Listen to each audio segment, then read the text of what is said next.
Cachoeira do Convento fica cerca de 80 quilômetros da cidade do Recife, uma área de fácil acesso. Botando no GPS você encontra muito fácil aqui, fica próximo da área de Escada, cidade de Escada, logo após já aqui a cidade de Primavera. Chegando em Primavera, todo mundo sabe onde fica e é fácil de achar.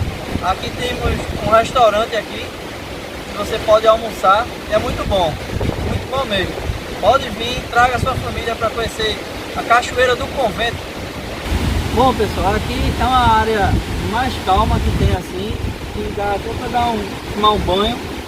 A área que tem a cachoeira é uma área mais agitada.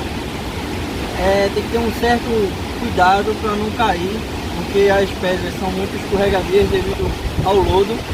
Mas aqui é uma parte bem tranquila. Essa área aqui é uma área muito boa para relaxar, tomar um banho.